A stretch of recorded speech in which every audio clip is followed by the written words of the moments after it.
나는 오랫동안 작은 소도시에서 기자로 일하고 있었다. 경제 위기, 인구 감소, 바이러스, 호러나이트.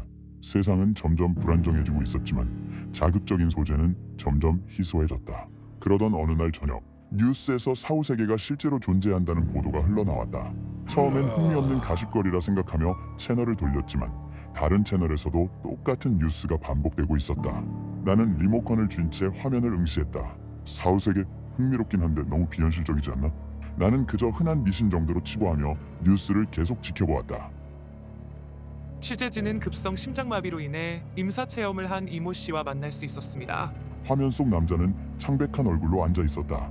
눈 밑에는 깊게 내려앉은 다크서클이 드리워져 어두운 기운이 감돌았다. 사후세계는 존재합니다. 그의 목소리는 건조했고 눈빛에는 설명하기 어려운 불안함이 깃들어 있었다.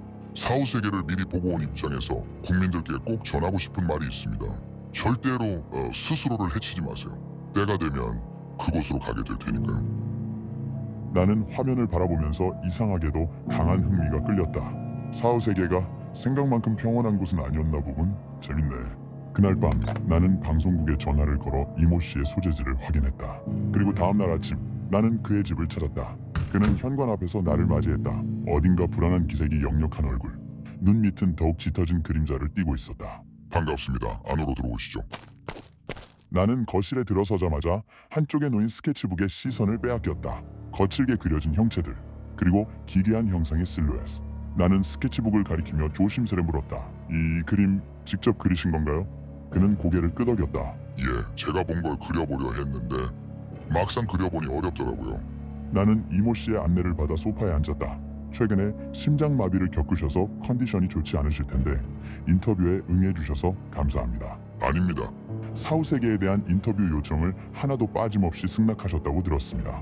그는 한숨을 내쉬었다. 예, 사람들이 진실을 알아야만 지금의 삶을 조금이라도 더 의미 있게 살아갈 수 있을 테니까요. 나는 질문을 이어갔다.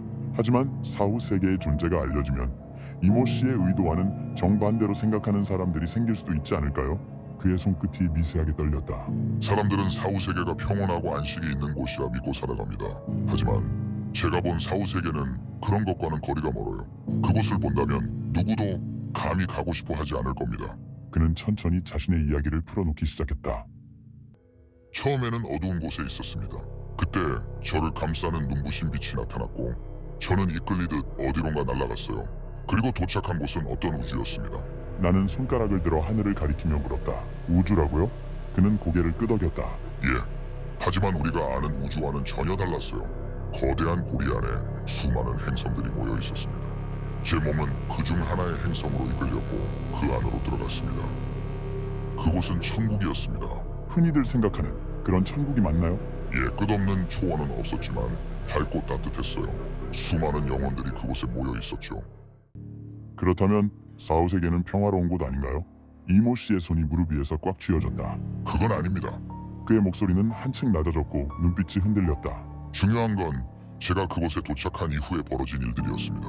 그는 이마에 맺힌 땀을 닦으며 나를 바라보았다. 기자님, 한정된 공간에 영혼들이 끝없이 모인다는 것 이상하지 않습니까? 나는 잠시 말문이 막혔다.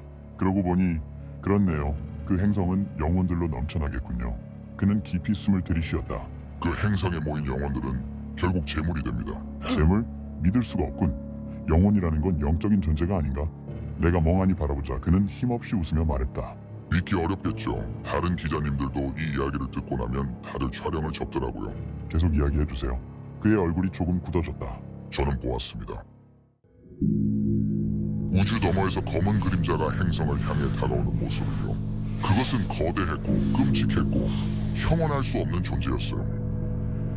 그 존재를 본 영혼들은 눈에서 피를 흘렸고 소름 끼치는 미소를 지었습니다. 그는 몸을 움츠리며 몸서리를 쳤다. 제가 그 끔찍한 존재와 눈이 마주치는 순간 현실로 돌아왔습니다. 이모 씨는 테이블을 보며 곰곰이 생각하더니 다시 입을 열었다. 이렇게 이야기를 하다 보니 문득 드는 생각이 있습니다. 뭔가요? 영혼을 데리고 가는 어떤 존재가 있다는 생각이 들었습니다. 저승사자처럼 말인가요? 그는 고개를 천천히 저었다. 아니요, 저승사자는 아닙니다. 천사는 더더욱 아니고요. 그것은 어떤 존재입니다. 우리의 죽음을 기다리는 무언가죠. 그는 눈을 감고 말을 이어갔다. 사람이 죽으면 어떤 존재가 우주로 영혼을 데려가 그 검은 그림자 같은 존재에게 제물로 바치는 겁니다. 나는 이모 씨의 말을 쉽게 받아들일 수 없었다. 그가 본 건 정말 환상에 불과한 걸까? 내가 인터뷰 내용을 머릿속에서 정리하고 있을 때 이모 씨가 갑자기 숨이 막힌 듯 목을 부여잡고 바닥에 쓰러졌다. 기자님! 그의 목소리는 끊어질 듯 떨렸다. 얼굴이 창백하게 질려갔고 손끝이 떨리기 시작했다. 뉴스에 꼭 보도해야. 그의 몸이 경련을 일으켰다. 이모 씨, 정신 차리세요. 그의 손끝이 경련하듯 떨리더니 이내 차갑게 굳어버렸다. 나는 밖으로 나가 핸드폰을 꺼내 구급차를 불렀다. 그러고는 다시 집 안으로 돌아와 이모 씨의 시신을 본 순간 숨이 멎을 뻔했다. 이 이모 씨의 눈에서 피가 흘러내리고 있었고 마치 무언가에 홀린 듯한 미소를 짓고 있었다. 그가 했던 말이 떠올랐다. 그 존재를 본 영혼들은 눈에서 피를 흘렸고 소름 끼치는 미소를 지었습니다. 나는 극심한 공포감에 사로잡혔다.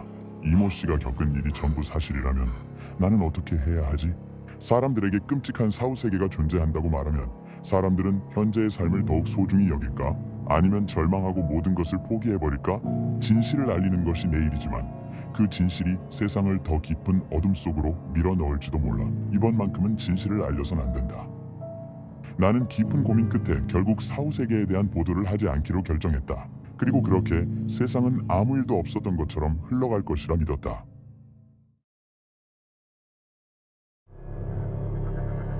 사후세계가 존재한다고 말했던 이모 씨가 사망한 후 극단적인 선택을 하는 사람들이 늘어났습니다.